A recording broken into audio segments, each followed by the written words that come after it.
Patriarcas y Profetas, capítulo 36. En el desierto. Durante casi 40 años, los hijos de Israel se pierden de vista en la oscuridad del desierto.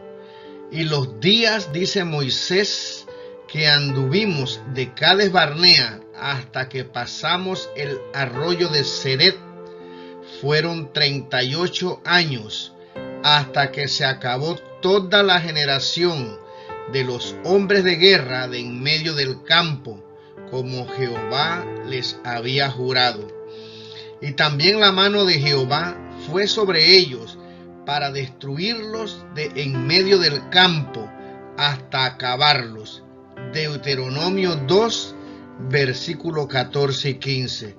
Durante todos estos años se les recordó constantemente al pueblo que estaba bajo la reprensión divina. En la rebelión de Cades había rechazado a Dios y por el momento Dios los había rechazado, puesto que los israelitas habían sido infieles a su pacto. No debían recibir la señal de él, o sea, el rito de la circuncisión. Su deseo de regresar a la tierra de su esclavitud había demostrado que eran indignos de la libertad y por consiguiente no se había de observar la Pascua instituida para conmemorar su liberación de la esclavitud. No obstante, el hecho de que subsistía el servicio del tabernáculo atestiguaba que Dios no había abandonado totalmente a su pueblo. Su providencia seguía supliendo sus necesidades. Jehová tu Dios te ha bendecido en toda tu obra de tus manos, dijo Moisés al repasar la historia de su peregrinaje. Él sabe que andas por este gran desierto. Estos 40 años Jehová fue contigo y ninguna cosa te ha faltado. Y el himno de los levitas, conservado por Nehemías, describe vívidamente el cuidado de Dios por Israel, aunque duramente aquellos años cuando estaban desechados y desterrados, tú con todo, por tus muchas misericordias, no los abandonaste en el desierto. La columna de nube no se apartó de ellos de día para guiarlos por el camino, ni la columna de fuego de noche para alumbrarles el camino por el cual habían de ir. Y diste tu espíritu bueno para enseñarlos, y no retiraste tu maná de su boca, y agua le diste en su sed. Y sustentástelo 40 años en el desierto. De ninguna cosa tuvieron necesidad. Sus vestidos no se envejecieron, ni se hincharon sus pies. Nehemías 9, versículo 19 al 21. Las peregrinaciones por el desierto fueron ordenadas no solamente como castigo para los rebeldes y murmuradores, sino que habían de servir también como disciplina para la nueva generación que se iba desarrollando, a fin de prepararla para su entrada en la tierra prometida. Moisés les dijo: como castiga el hombre a su hijo, así Jehová tu Dios te castiga, para afligirte, por probarte, para saber lo que estaba en tu corazón, si habías de guardar o no sus mandamientos. Y te afligió e hízote tener hambre, y te sustentó con maná, comida que no conocías tú, ni tus padres la habían conocido, para hacerte saber que el hombre no vivirá de solo pan, mas de toda palabra que sale de la boca de Jehová vivirá el hombre. Deuteronomio 8, versículos 5, 2 y 3. Hallólo en tierra de desierto, y en desierto horrible y yermo. Trájolo alrededor, instruyólo, guardólo como la niña de su ojo. En toda angustia de ellos él fue angustiado, y el ángel de su faz los salvó, en su amor y en su clemencia los redimió y los trajo y los levantó todos los días del siglo. Deuteronomio 32, versículo 10, Isaías 63, versículo 9. No obstante, los únicos anales que tenemos de su vida en el desierto presentan ejemplos de rebelión contra Dios. La rebelión de Coré resultó en la destrucción de 14,000 israelitas, y hubo casos aislados reveladores del mismo espíritu de menosprecio por la autoridad divina. En cierta ocasión, el hijo de una israelita y un egipcio, uno de los miembros del populacho mixto que había salido de Egipto con Israel, abandonando la parte del campamento que le era asignada, entró en la de los israelitas y aseveró tener derecho a levantar su tienda allí. La ley divina se lo prohibía, pues los descendientes de un egipcio estaban excluidos de la congregación hasta la tercera generación. Se entabló una disputa entre él y un israelita, y habiéndose presentado el asunto a los jueces, el fallo fue adverso al transgresor. Enfurecido por esta decisión, maldijo al juez y en el ardor de su ira blasfemó contra el nombre de Dios. Inmediatamente se le llevó ante Moisés. Se había dado el mandamiento: el que maldijere a su padre o a su madre morirá. Pero no se había dictado medida aplicable a este caso. Era tan terrible este delito que era necesaria la dirección especial de Dios para resolver lo procedente. Se puso al hombre bajo custodia mientras se averiguaba cuál era la voluntad del Señor. Dios mismo pronunció la sentencia y por orden divina se condujo al blasfemador fuera del campamento y allí se le dio muerte por apedreamiento. Los que habían presenciado el pecado colocaron las manos sobre la cabeza de él, atestiguando así solemnemente la veracidad del cargo que se le hacía.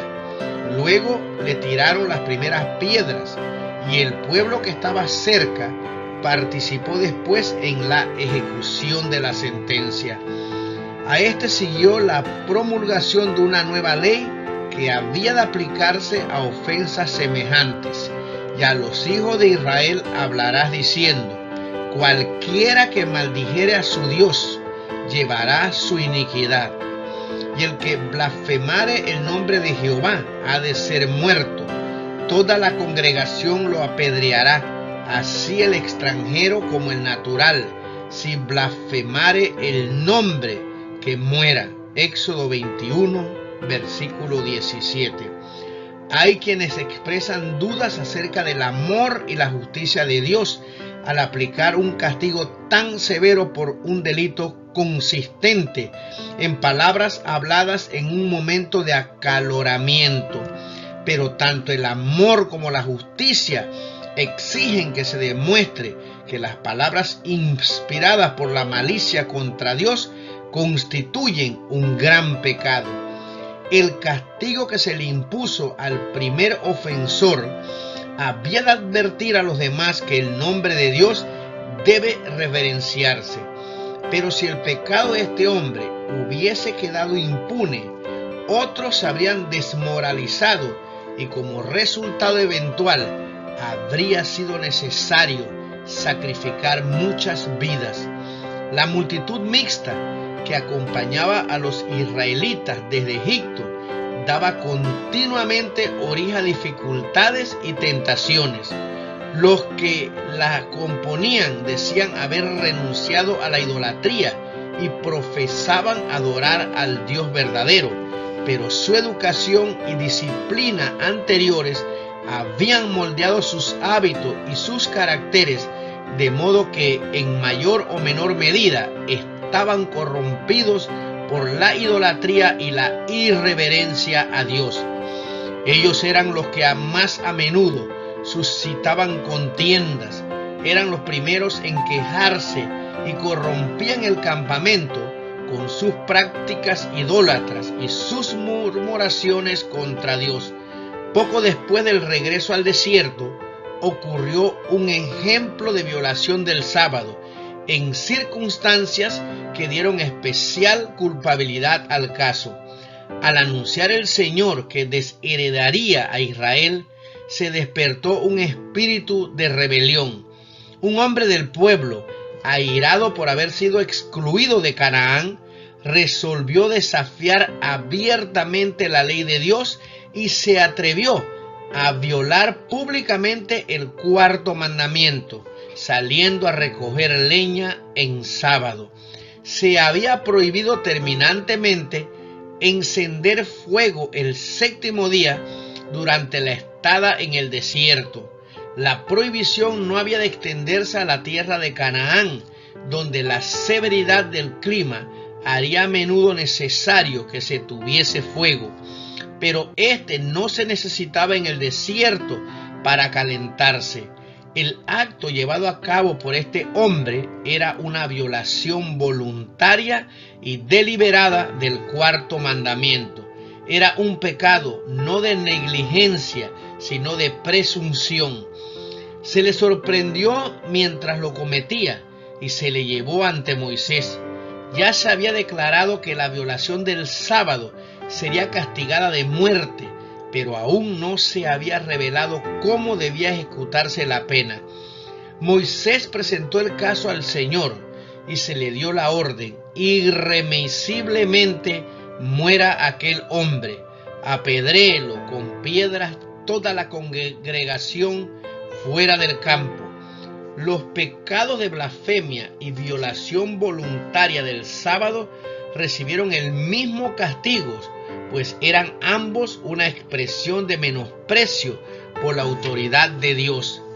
En nuestros días, muchos rechazan el sábado de la creación como si fuese una institución judaica y alegan que si lo ha de guardar debe aplicarse la pena capital por su violación.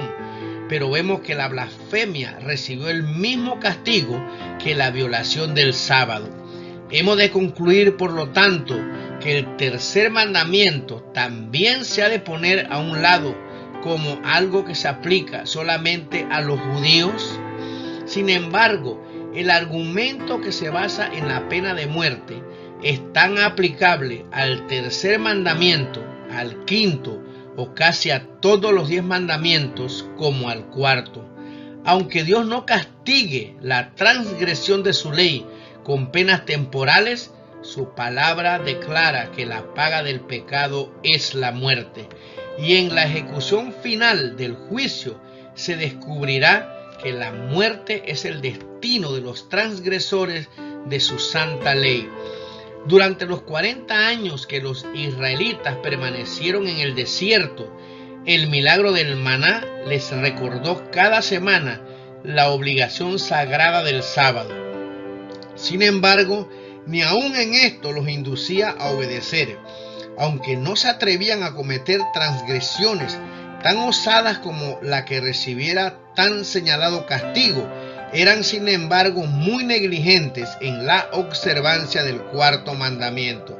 Dios declara por medio de su profeta: mis sábados profanaron en gran manera. Ezequiel 20, 13 al 24.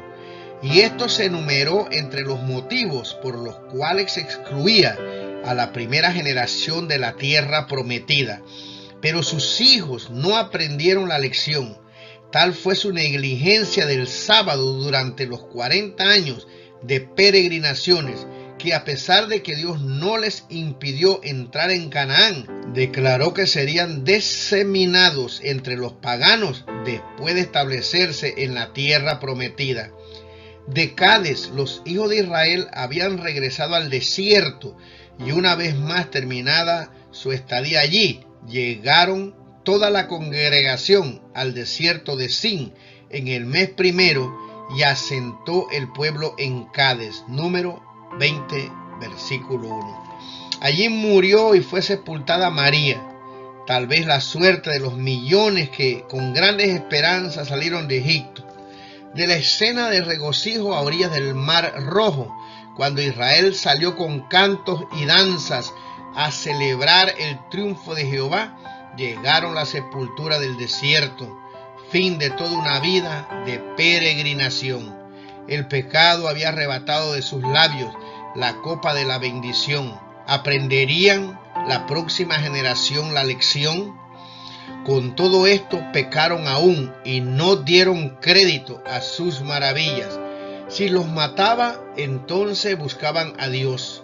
Entonces se volvían solícitos en busca suya y acordábanse que Dios era su refugio y el Dios alto su redentor. Pero no se volvían a Dios con un propósito sincero, aunque al verse atacados y amenazados por sus enemigos, pedían la ayuda del único que podía librarlos.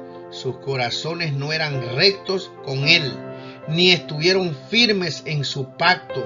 Empero, Él misericordioso, perdonaba la maldad y no los destruía, y abundó para apartar su ira, y acordóse que eran carne, soplo, que va y no vuelve. Salmo 78, versículo 32 al 35 y versículos 37 al 39.